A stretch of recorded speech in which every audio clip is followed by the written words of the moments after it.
네, 우리 오늘 잠언 8장 30절, 31절 같이 읽도록 하겠습니다. 함께 읽겠습니다. 시작.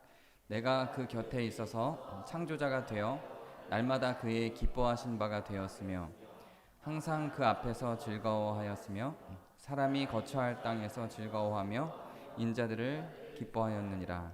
아멘.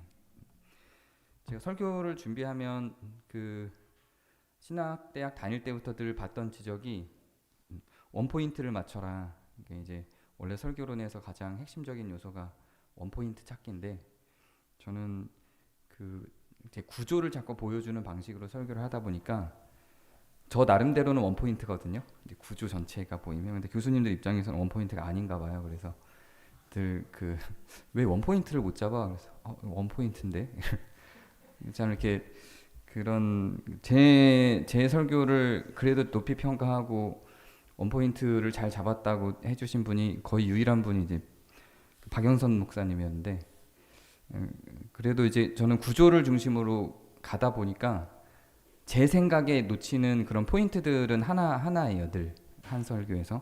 오늘은 그렇게 못해요. 오늘은 다음 설교를 위한 이제 어떤 예비 설교 정도로 생각을 해주시면 좋을 것 같아서 다음 주에 왜 박영식 목사님을 초대했는지 그리고 그 설교를 듣기 위해서 사전 지식이 좀 필요한 부분이 있어서 잡다한 사전 지식들을 조금 전해야 되는 부분이 있어서 오늘은 좀 이렇게 쫙 이제 구조적으로 이렇게 몰아가지는 못할 것 같고요. 좀 이것저것 여러 가지 내용들을 좀 끌고 와서 다음 주 설교를 좀 더 잘 듣게 하고 지금 정황을 좀 파악하는 데 도움을 드리는 게 더 좋을 것 같아서 설교라기보다 안내 정도로 생각하면 좋을 것 같아요. 그래도 설교처럼 준비를 해봤습니다. 지금 상황은 이래요. 창조과학회라고 하는 단체가 있어요. 그 창조과학회가 갖고 있는 철학은 성경에 근거하여 인류의 역사가 6,000년 됐다는 겁니다. 저는 개인적으로는 그럴 수 있다고 생각해요. 그렇게 주장할 수 있고 그게 뭐 폭력적이라고 생각하지 않습니다. 그 사람들이 주장하는 그 주장 자체는 미흡해 보여도 나름의 그들의 신학과 토대를 가지고 한 거다. 저는 그렇게 생각을 해요. 그 부분에 대해서는 저도 처음에 신학교 들어갔을 때 저는 원래 아랍 역사를 배우고 아랍을 전공을 했기 때문에 사실 신학교에서 가르치는 바가 도저히 납득이 안 되기는 했는데 이것도 좀 이따 설명드릴게요. 그럼에도 불구하고 순종하는 마음으로 인류의 역사는 6,000년이다. 이렇게 믿음으로 가르치기도 하고 그러기도 했었습니다. 그리고 그것이 갖게 되는 어떤 폭력성에 대해서는 저는 느끼지는 못했어요. 그거 자체가 폭력적이라고는 생각하지 않아요. 그런데 폭력성은 다른 데서 나타납니다. 어디서 나타나냐면 자기들과 다른 생각을 갖고 있는 사람들을 악으로 규정하는 데서 그 폭력성이 나타납니다. 박영신 목사는 우리 교회도 그 신희성 집사님이 속해 있는 과학과 신학의 대화라고 하는 단체에 소속된 신학자입니다. 과학과 신학의 대화라고 하는 이 과신대라고 불리는 이 단체는 젊은 지구론이라고 불리는 인류의 역사가 6,000년밖에 안 됐다라고 하는 이 주장에 대해서 반대를 합니다. 그리고 진화를 어느 정도 수용을 하면서 하나님이 진화를 이용하여 창조하셨다라는 개념을 받아들이는 입장입니다. 그리고 그 과신대 내에도 과신대에서 학문을 하시는 분들마다 각자의 의견이 또 다릅니다. 동일하지 않아요. 그러니까 박영식 교수님은 신학자고요. 또 어떤 분은 과학자기도 하고 어떤 분은 신모 씨 수학자기도 하고 각각의 영역 뇌과학자도 있고요. 그 안에 구성원들은 각각의 그 영역들의 자기 영역을 맡아서 과학과 신학을 연구합니다. 그러니까 그 과학과 신학의 대화에 있는 소속되신 분들은 학문을 하는 거예요. 그래서 학문을 하는 거기 때문에 여러 의견이 있을 수 있다고 생각을 합니다. 예전에 우종학 교수님을 한번 모셔서 저희가 그때는 이제 코로나 중이어서 줌으로 강의를 들은 적도 있죠. 질의응답도 가졌고, 그래서 우중학 교수님도 본인은 인정하지 않지만 뭐 지적 설계라고 하는 부분도 충분히 철학적으로 수용하고 받아들일 수 있다. 하나님의 창조에 대해서 그렇게 이해할 수는 있다. 그러나 본인은 인정하진 않는다. 뭐 이 정도의 발언도 하신 적도 있죠. 그러니까 이렇게 내 의견이 아니어도 수용 가능한 입장을 갖고 가면 얼마든지 우리는 함께 갈 수 있죠. 전 그런 의미에서 이 젊은 지구론이라고 불리는 6,000년 역사설도 뭐 좀 너무 부족해 보이고 빈틈이 많아 보이지만 뭐 그분들이 그렇게 주장한다면 뭐 그걸 갖고 뭐라 그러겠어요? 이 정도 수준에서 대화를 할 수 있다고 생각하고 뭐 대화가 안 되면 대화를 또 안 하면 된다고 생각을 합니다. 근데 문제는 어디서 나타나냐면 이걸 받아들이지 않는 사람들을, 즉 인류의 역사가 6,000년이 됐다는 걸 받아들이지 않는 사람들을 악으로 규정하고 폭력적으로 다루는 데 있습니다. 그래서 박영식 교수는 그 인류가 6,000년이 됐다는 걸 받아들일 수 없는 입장이었고요. 그렇다고 해서 하나님을 부정하거나 창조를 부정하는 게 아닌데 그 6,000년 지구 6,000년설을 부정한다라는 이유로 교수직에서 잘리는 그런 그 폭력적인 일들이 서울신학대학교에서 벌어졌죠. 그래서 심지어는 그 서울신학대학교 내에 있는 제 아내의 모교기도 한데 서울신학교 내에 있는 교수들이 거기에 대한 반대 서명을 하고 학문의 자유를 침해했다라고 주장을 하는 서명운동을 하고 대자보를 붙이기도 했는데 그것도 전부 다 철회를 시키는 그런 여러 가지 폭력적인 사항들이 서울신학대학교에서 있었고 거기에 대한 그 피해를 박영식 교수님이 입었죠. 이거는 서울신학대학교에서만 벌어진 일은 아닙니다. 제가 다녔던 합신에서도 이미 6년 전에 벌어졌던 일이기도 합니다. 거기서도 송인규 교수님이라는 분이 있었고 그분이 마찬가지로 인류의 역사가 6,000년이 아닐 수 있다. 더 오래됐을 수 있다. 라고 하는 입장을 표명을 했고 그 부분에 대해서 학교 측에서 경고를 줬지만 그 의견 자체를 가르치지는 않겠다. 그러나 내가 이 의견을 이미 알고 있는 의견인데 이거를 갑자기 바꿀 수는 없다고 하면서 그분도 학교에서 잘렸죠. 물론 이제 권고사직이었고 잘리지는 않고 그 본인이 사표를 내는 방식을 취했죠. 그 박영식 교수님은 잘린 거였고 소인규 교수님은 본인이 사표를 내는 방식 권고사직을 했고요. 입장은 좀 다르지만 같은 그 이유로 그 부당한 대우를 당한 거는 사실이죠. 물론 이제 송유 교수님은 나는 잘린 게 아니고 부당한 대우를 받지 않았다 이렇게 이야기를 하세요. 평화를 위해서 그렇게 이야기를 해주시는 거지. 사실 그 내부에서는 뭐 합신 출신 학생들과 관련자들은 다 어떤 과정을 겪었는지 알고 있습니다. 또 저희 합신 출신 중에 이 설교를 보시는 분이 얼마나 또 격려를 하실지는 모르겠지만 제가 아는 바는 그렇고 이것도 굉장히 많이 축소한 내용이에요. 자, 그러면 여기 계신 분들도 아마 여러분들도 지구 6,000년설에 대해서 많이 들으셨을 것이고 그것이 어떤 문제가 있는지 알고 있는 분도 있고 그 6,000년설을 여전히 믿고 수용하고 있는 분도 있을 겁니다. 그래서 그 부분들을 하나하나 다음 주에 갑자기 박영식 교수님이 오셔서 쫙 이론을 펼치시면 이게 뭔 소리야? 그리고 안 좋은 감정을 품을 수도 있고 하니까 그래도 제가 좀 정리를 해드리는 게 좋을 것 같아서 오늘 시간을 마련을 했습니다. 저는 6,000년설 주장할 수 있다고 생각합니다. 근데 실제로 너무 무식한 주장이기는 합니다. 지구 6,000년설이 나온 이유부터 말씀을 드리면 성경에 아담부터 시작해서 나이가 있잖아요. 아담 몇 살 그 연대를 쭉 계산을 해보면 딱 6,000 몇백 년 이렇게 떨어져요. 그래서 6,000년설이 나온 거예요. 자, 그런데 여기에 아주 심각한 문제들이 있습니다. 이 우리가 지금 사용하고 있는 이 달력, 이걸 그레고리력이라고 하죠. 우리가 사용하는 이 달력, 1년 12달, 한 달에 28일에서 31일 사이를 갖고 있는 이 달력은 그레고리력이라고 하고 기원 후 14세기에 만들어진 달력입니다.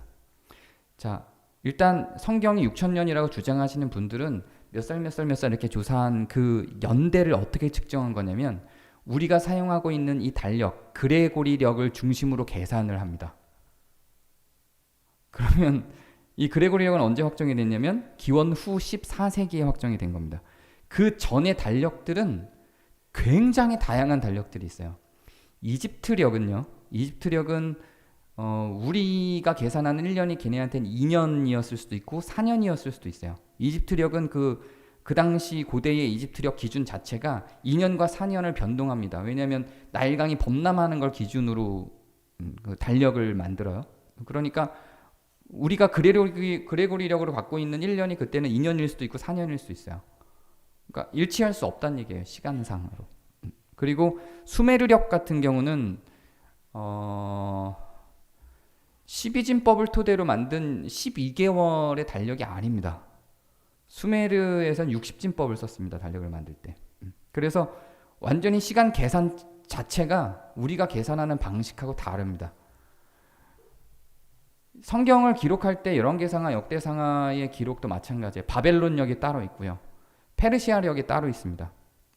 열왕기상하, 역대상하에서 사람들이 이스라엘 백성들이 포로로 잡혀갔을 때 포로로 있을 때 그 열왕기상하의 기록과 역대상하의 기록이 연도가 다르게 돼 있어요. 성경을 보면. 그래서 성경을 비난하시는 분들이 이거 봐라 연도가 다르게 돼 있다. 이거 성경이 오류 있는 책이다라고 공격을 하기도 합니다. 근데 그건 왜 그러냐면 페르시아와 바벨론에 포로로 잡혀갔을 때 각각 쓰인 거기 때문에 바벨론력과 페르시아력을 각각 사용했기 때문에 당연히 연도가 다릅니다. 같을 수가 없어요. 근데 이런 아주 기본적인 이런 달력의 역사도 모르는 학자들이 그레고리력을 중심으로 그 고대의 역사들을 계산을 해버린 거예요. 그리고 6,000년 끝 툭 이렇게 나온 거죠. 여기서 벌써 출발 자체가 이 계산 6,000년설을 만들어낸 이 이론 자체가 벌써 문제가 심각한 겁니다.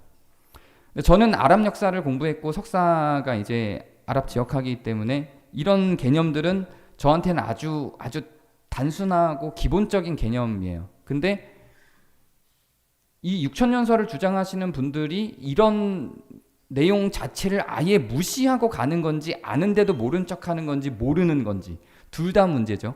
모른다면 학자로서의 자질이 없는 것이고 알고도 그런다면 나쁜 놈들인 거죠. 거짓말을 하는 거니까. 그리고 몇몇 가지 역사적 흔적들을 봐도 기원전 6,000년설이라는 것 자체가 말이 안 됩니다. 기원전 6,000을 가능하게 만드는 게 뭐냐면 여러분 역사책에 배울 때 우리가 잘할 때 배울 때는 문명의 시작을 언제로 배우셨나요? 기원전 4,000년으로 배웠죠 보통. 그래 4대 문명 이렇게 해서 뭐 황하강, 인더스강, 유프라데스강 또 하나가 어디였죠? 어디였죠? 나일강 이렇게 해서 4대 강을 중심으로 4대 문명이 발생했다. 이 시기가 다 기원전 4,000년 전이죠. 그렇게 생각하면 지금까지 딱 6,000년 맞아 떨어지는 거예요. 자, 이런 식으로 서구가 발견한 역사와 성경이 갖고 있는 역사가 어느 정도 맥락상 일치하는 걸 보고 맞네? 이렇게 생각할 수 있어요. 그러니까 6,000년설이 더 탄력을 받기도 하는데 지금 교과서 다 고쳐야 됩니다. 사실은 문명의 발생이 그 4개도 아니고요. 지금 밝혀지는 역사에서는 그 4개도 아니고 그 4개가 기원전 4,000년도 아닙니다. 성경에 나오는 여리고가 미국 시카고 학파의 연구에 의하면 기원전 8,000년에서 10,000년 전입니다. 여리고 성을 가보시면 성지순례차 여리고를 가보시면 기원전 10,000년의 역사가 거기 있어요. 실제로 있고 이미 10,000년 전에 기원전 10,000년에 도시가 세워지고 집들이 우리가 생각하는 것보다 훨씬 더 견고한 집들이 있었던 흔적들이 있습니다. 기원전 10,000년에 이미 문명이 있었던 거예요. 그 시카고 학파에서는 여리고를 기원전 8,000에서 기원전 10,000년이라고 했지만 아랍 학자들은 기원전 12,000년으로 봅니다. 여리고를. 자기네들의 역사니까 더 오래 치는 건지 모르겠는데 아랍 학자들의 그 역사 기록에 나타난 여리고는 실제로 여리고 자체의 역사들을 면밀하게 탐색해서 어떤 왕조가 이어져 왔는지까지에 대한 기록들이 있어요. 그러니까 저도 아랍 역사를 공부했기 때문에 아랍 입장에서 공부해서 저도 여리고의 역사는 기원전 12,000년이라고 바라보는 입장입니다. 성경에 나오는 살렘이라고 하는 그 나라가 있어요. 지금의 예루살렘이죠. 그 당시에 성경의 기록에는 살렘이라고 기록이 돼 있어요. 아랍에서는 이 땅을 우르살림이라고 부릅니다. 여기서 우르가 갈대아 우르 할 때 우르입니다. 땅이라는 뜻입니다. 우르는 땅이라는 뜻이고 살림은 평화라는 뜻이죠. 평화의 땅이라는 뜻이고요. 살렘국도 마찬가지로 우르살림도 여리고와 더불어서 기원전 10,000년에서 15,000년 정도 됐을 거라고 추정을 합니다. 도시가 만들어진 게 그렇다는 거예요. 생겨난 게 아니라 사람이 처음 정착한 그 기준이 아니에요. 그건 기록에 남지도 않겠죠. 기록이 남아있는 도시가 만들어진 문명으로서를 이야기하는 겁니다. 근데 지금 신학자들은 이걸 어떻게 해석하냐면 우르살림을 예루살렘이라고 하면서 우르살림이 예루살렘이라는 걸 아예 알지도 못하고요. 이 예루살렘의 예루를 이레라고 해석하는 학자들이 굉장히 많고 주류예요. 말도 안 되는 해석입니다.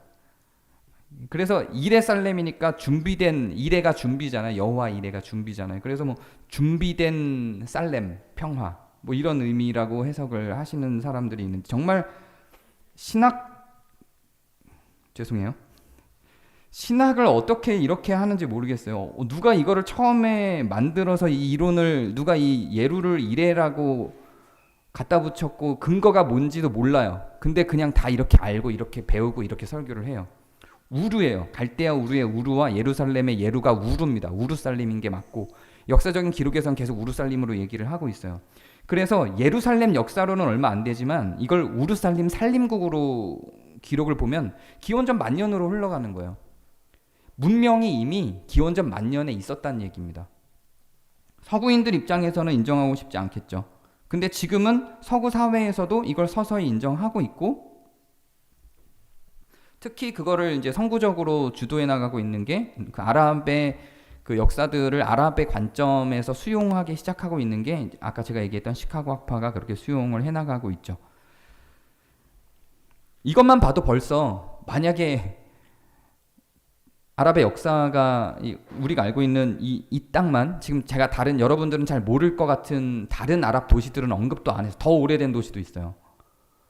근데 여러분 알 것 같은 성경에 나온 지명만 봐도 지금 기원전 10,000년 이렇게 가고 있는데 6,000년설? 이거 너무 웃기는 얘기인 거예요. 우리나라에 4년 코로나 직전에 5년 넘은 것 같아요. 그 마가르 문명이라고 하는 사우디아라비아의 고대 문명전이 있었습니다. 마가르 문명.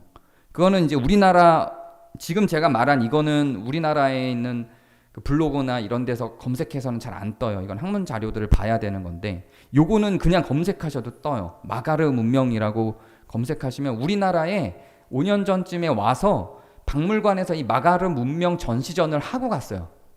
이 마가르 문명이 사우디아라비아 문명인데 기원전 8,000년 전 문명입니다.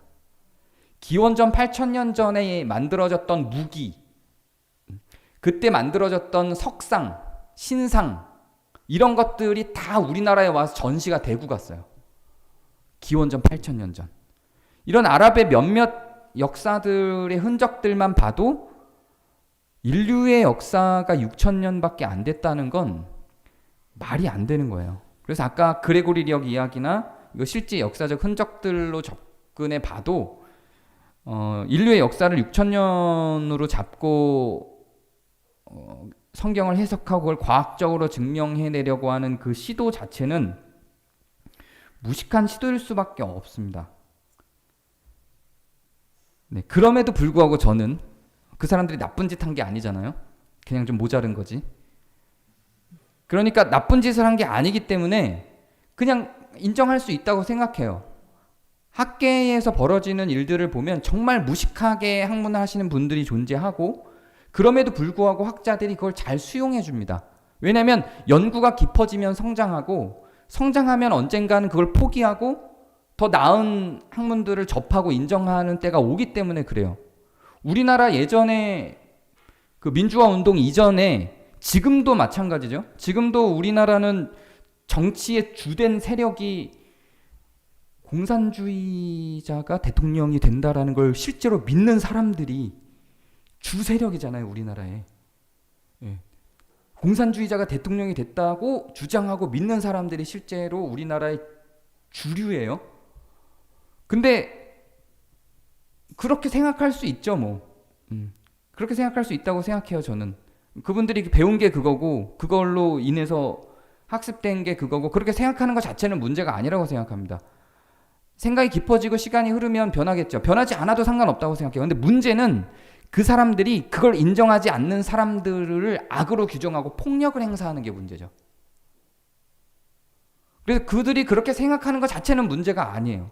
근데 그걸 근거로 그 잘못된 지식을 근거로 다른 학문 혹은 제대로 된 지식을 공격하면서 그 자기들과 동의하지 않는 사람들을 악으로 규정하고 폭력을 행사하는 그 폭력이 문제인 거죠. 그렇죠? 뭐 예를 들면 이런 소문들이 많았죠. 문재인 대통령이 북한에서 보낸 간첩이다. 뭐 실제로 지금 정치인들 중에도 공공연하게 그런 말들을 유튜브에서 하고 다니기도 해요. 근데 뭐 그 사람들이 그렇게 생각하는 걸 뭐라 그러겠어요, 그걸. 그냥 그렇게 생각하는구나, 그럴 수 있어요. 근데 문제는 어디서 발생해요? 그걸 진짜로 믿고 그걸 근거로 폭력을 행사하면 그게 행동으로 나오면 거기서는 문제가 발생을 하는 거예요. 근데 지금 그 지구 6천년설을 주장하시는 그 창조과학회에 있는 분들이 그걸 하고 있는 겁니다. 본인들이 그렇게 생각하는 거야 뭐 말릴 일이 아닌데 그걸 근거로 그렇게 생각하지 않는 사람들에게 폭력을 행사하고 있는 게 문제인 거예요. 문제의 요지가 뭔지 이해가 되셨죠? 저도 지구 6천년설을 믿고 인정하고 있는데요 라고 생각하실 수 있어요. 저는 그럴 수 있다고 생각합니다. 이런 증거에도 불구하고 이런 여러 증거가 있음에도 불구하고 그렇게 생각하신다면 그건 그대로 신뢰하고 그냥 그 사람을 인정하고 그 사람을 좋아하는 입장에서 그 생각은 그 사람이 갖고 있는 여러 생각 중에 하나니까 그걸 생각한다고 그 사람이 다른 모든 수준이 떨어지는 건 또 아니에요. 그 생각을 갖고 있는 사람 중에 매우 훌륭한 의사도 있고요. 매우 훌륭한 판검사도 있어요. 매우 훌륭한 상담사도 있고 매우 훌륭한 교수도 있습니다. 근데 그 사람들이 하는 다른 역할 속에서는 매우 우수한 사람들인데 그 생각만 그렇게 갖고 있는 거예요. 그래서 그 생각만 갖고 그 사람들을 다 폄훼하고 싶지는 않아요. 그 사람의 모든 능력치들을 폄훼하고 싶지는 않아요. 그런데 문제는 그걸 근거로 폭력을 행사한다는 게 문제인 거죠. 그래서 그 폭력의 피해를 당하는 사람들이 생겨나고 이런 방식으로 전쟁이 이루어지는 겁니다. 자기가 갖고 있는 생각이 남들에 의해서 동의를 얻지 못할 때 거기에서 발생하는 어떤 분노들이 일어나겠죠. 근데 이건 단지 그냥 이런 개념에 나와 같은 생각을 갖지 않는 사람들을 미워한다 정도 수준이 아닙니다. 이거는 제가 이제 설교 준비하면서 이 말을 할까 말까 고민을 많이 했는데 하는 게 좋겠다는 생각이 들어서 얘기를 해드리면 왜 굳이 이 지구 6천년설을 갖고 있는 사람들은 이거를 지키기 위해서 굳이 폭력까지 행사를 하는 것인가? 왜냐하면 거기에 이익이 걸려있기 때문에 그래요. 단지 의견이 다르다 감정적인 문제만이 아니에요. 이익이 걸려있어요. 수많은 사람들의 밥그릇이 거기 걸려있습니다. 그걸 주장하는 학자들, 그 단체, 그걸 불러서 거기에 다니는 강사들, 많은 밥그릇이 거기 걸려있어요. 그래서 그 사람들 입장에서는 과신대가 성장하는 만큼 그 사람들은 피해를 입을 수밖에 없어요. 그 구조가 거기에 있는 겁니다. 과신대는 좀 얘기가 달라요. 과신대는 자기들의 밥그릇이 따로 있습니다. 거기에 모여서 연구하는 사람들은 그 과신대가 그렇게 큰 세력도 아니에요. 큰 힘을 발휘하는 단체도 아니에요. 창조과학회처럼 그렇게 돈이 많은 집단도 아니에요. 그냥 학자들 몇 명이 모여서 그거 연구하는 사람들이에요. 그런데 창조와 진화에 대한 연구를 하는 사람들이에요. 여러 관점에 뇌과학적으로, 수학적으로, 과학적으로, 천문학적으로, 신학적으로 그걸 연구하는 사람들이에요. 그 몇 명 되지도 않아요. 한 10명 돼요. 근데 그 사람들이 세력이 커지고 그 사람들의 주장이 확장되면서 그 사람들이 연구한 결과물들이 사람들을 설득하기 시작하면 창조과학회가 갖고 있던 그 금전적 피해들이 실제로 오게 됩니다. 그리고 그 사람들이 구축해놨던 어떤 자신들의 영역이 무너지게 되는 거예요. 그러니까 싸울 수밖에 없겠죠. 창조학회는 지금 제법 경제적인 이익을 얻는 사람들이 있죠. 그걸로 인해서 강사로 가기도 하고요. 책을 내기도 하고요. 그걸로 교재를 만들기도 하고요. 한국 교회에 많은 영향력을 끼치고 있습니다. 규모에 있어서 두 개는 비교하기 힘들어요. 저는 당연히 어느 쪽이 더 진리에 가깝고 더 맞는가를 계산할 때는 저는 과신대라고 생각을 하지만, 그러나 우리나라의 주류는 당연히 창조과학회 쪽이거든요. 지금으로서는 힘의 우위를 비교할 수가 없어요. 그러니까 이렇게 폭력을 행사할 수도 있는 거예요. 근데 앞으로는 어떻게 될지 몰라요. 왜냐하면 사람들이 지적 수준이 높아져 가고 있거든요. 온라인을 통해서 정보를 금방 얻을 수 있어요. 창조과학회 주장이 얼마나 허구적인지에 대해서 지금 제가 얘기한 요 몇 가지 단서들만으로도 설득이 될 수 있고요. 그러니까 오래되지 않았어요. 저는 이게 마지막 발악이라고 생각해요. 그 교수 몇 명, 학자 몇 명 쳐낸다고 뭐가 달라질까요? 사람들이 겁먹고 이걸 안 할까요? 그러지 않을걸요. 더 하게 될 거라고요.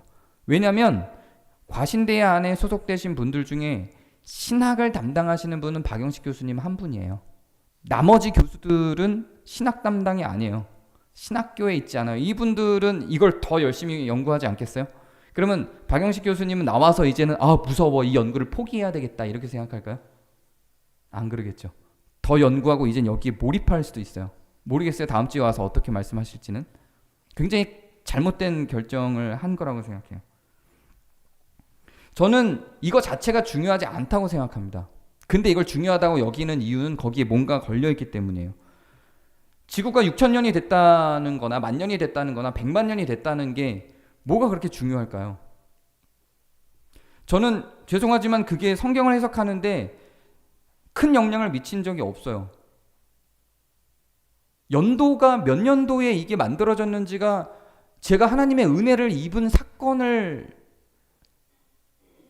바꿔내지 못해요. 6,000년이 됐다고 하면 저는 구원에 이르지 못하고 성경 해석이 안 되고, 10,000년이 됐다고 하면 구원에 이르고 이렇지 않다는 얘기예요. 중요한 게 아니에요. 중요한 게 아닌데 사람들이 목숨을 걸 때는 뭐가 있는 거예요. 거기에 중요한 게 있는 거예요. 뭔가가 중요한 게 그 이면에 있기 때문에 거기에 목숨을 거는 거예요. 이렇게 전투적인 자세를 취하는 거예요. 뭔가 그게 중요해요. 지금 밥벌이가 되거든요. 세력이 구축됐거든요. 그걸로. 성경이 갖고 있는 창조의 입장을 정리를 해보면서 오늘 뭐 한 게 없는 것 같죠? 많은 얘기를 했어요. 하기는. 정리하면서 성경의 입장에서 창조란 무엇인가, 창조를 어떻게 접근하고 있는가를 이야기하면서 좀 오늘 마무리를 하려고 합니다. 오늘 우리가 읽은 말씀을 보면 잠언의 말씀이에요. 창조자 지혜입니다. 이 잠언 8장 자체가 지혜가 화자예요. 지혜가 자기를 지칭하면서 얘기를 합니다. 지혜가 나는 지혜다라고 시작을 해요. 그러면서 나 지혜가 그와 함께, 즉 하나님을 얘기하는 거예요.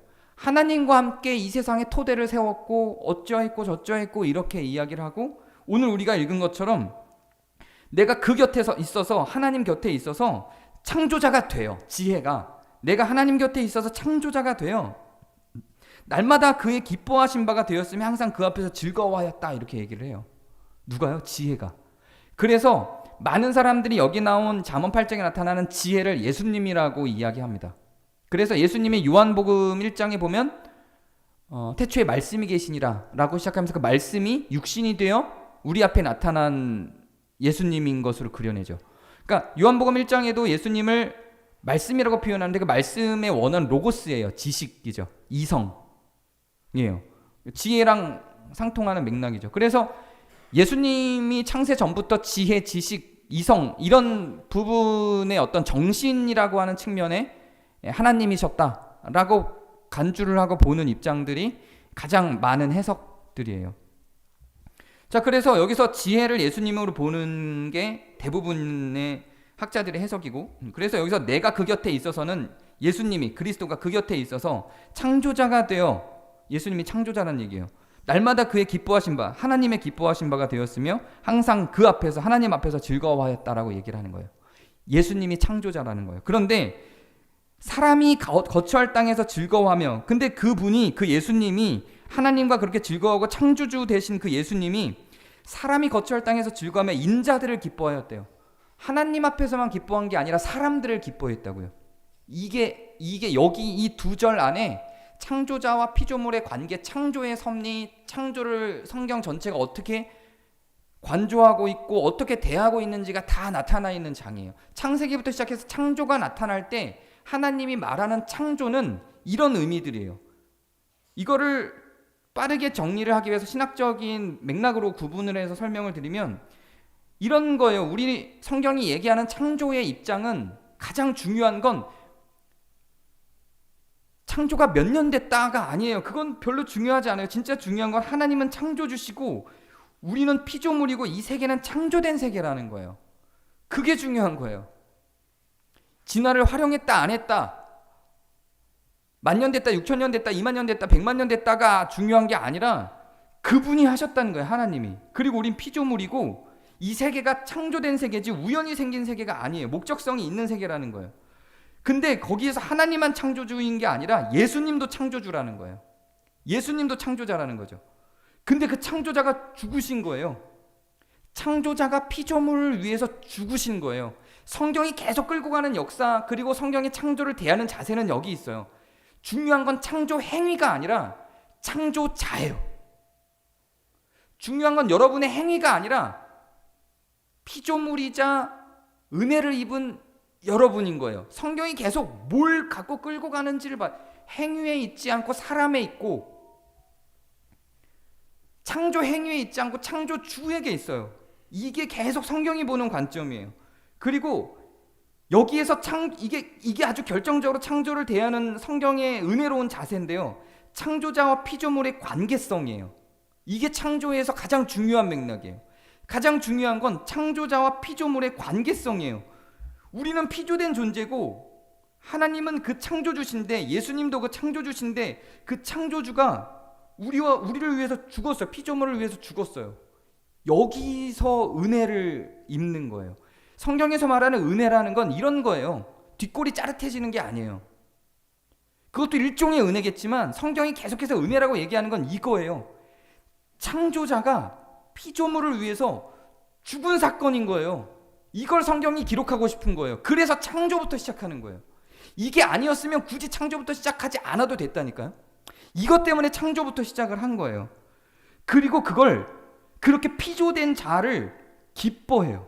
이 창조자와 피조물 사이의 관계성, 그리고 그 창조자의 감정이 피조물을 향해서 뭘 품고 있는지,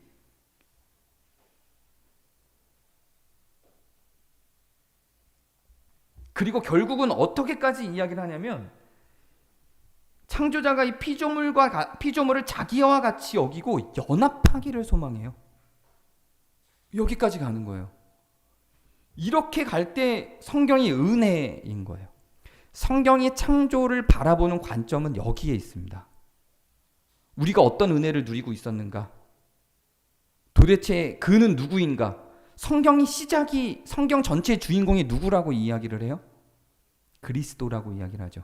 구약은 오시기 전에 그리스도를 이야기하고 있고 신약은 오신 그리스도를 이야기하고 있다. 이게 신학의 출발의 가장 근간이에요. 이거는 감리교든 장로교든 성결교든 침례교든 성공회든 모든 교회들이 다 동의하고 가장 중요하다고 얘기하는 거예요. 구약은 오실 그리스도를 예비하고 있고 신약은 오신 그리스도를 말하고 있다.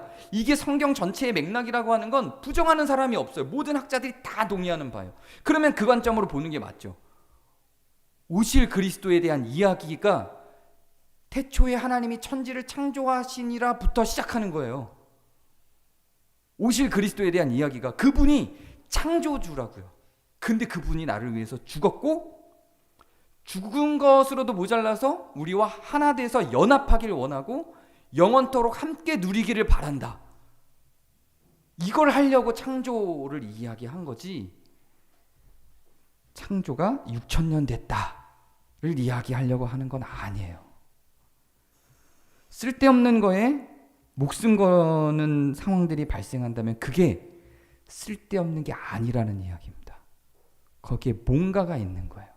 신학적으로는 창조의 의미가 무엇인지를 이렇게 정의하고 있어요. 실제로. 이게 창조론의 기본 맥락이에요. 저는 가장 보수적인 신학교를 나왔고 그 가장 보수적인 신학교, 심지어 그 6천년설을 주장하는 신학교에서 배운 창조론입니다. 은혜가 되죠. 근데 이 맥락에서 봐도 지구가 6천년이 됐는지 만년이 됐는지 100만 년이 됐는지는 중요하지 않아요. 중요한 건 그분이 창조 주 되신 분이 어떤 분인가 하는 게 중요한 겁니다. 아마 많은 생각이 있으실 수 있다고 생각해요. 다음 주에 어떤 생각으로 또 박영식 교수님의 이야기를 들으실지 모르겠습니다. 그리고 박영식 교수님이 뭘 설교하실지 또 사실 저는 잘 몰라요. 창조에 대한 이야기를 하실 거라는 생각은 들지만 담백하게 창조에 대한 이야기만 간단하게 하실지 아니면 이런 첨예한 논쟁의 핵심을 드러내 주실지 아니면 본인이 처한 상황에 대해서 이야기할지 그건 잘 모르겠습니다. 그러나 이런 맥락들이 있었고 그리고 지금 얘기한 대로 사실 성경이 말하고 있는 창조는 시간에 대해서 연도에 대해서 집착하지 않습니다. 그 부분을 두고 혹시 이 중에 6천년이라고 생각하시는 분이 있든 어떠하든 중요하지 않아요. 중요한 건 창조주 되신 그분과 피조물된 우리의 관계인 것입니다. 그래서 성경을 보는 눈을 사소하고 쓸데없는 것에 몰입하기보다 정말로 성경에 끌고 가고자 하는 그 메인 흐름에 중요한 그 주제에 집착해 성경을 봐주시기를 바라겠습니다. 그리고 혹시 뭐 다음 주에 박영식 교수님 설교가 끝나고 나면 뭐 간단히 질의응답 시간도 드릴 테니까 혹시 뭐 궁금한 게 있으시면 여쭤보셔도 괜찮겠습니다. 제가 기도하겠습니다. 은혜의 하나님, 창조 되신 하나님이 피조물 된 우리를 위하여 목숨을 버리고 죽음을 불사하고 또 영원토록 함께 연합하시기를 바라는 그 마음을 우리도 우리 삶에 녹여내게 하시고 이해하게 하시고 고백으로서만이 아니라 심정적으로 감사하고 은혜를 누릴 수 있게 도와주시옵소서. 그래서 우리도 주님의 그 사랑에 힘입어 살아가게 하시고 그 사랑을 또한 가족과 이웃과 공동체와 묻 사회를 위하여 나눌 수 있도록 인도해 주시옵소서. 예수 그리스도의 이름으로 기도합니다. 아멘.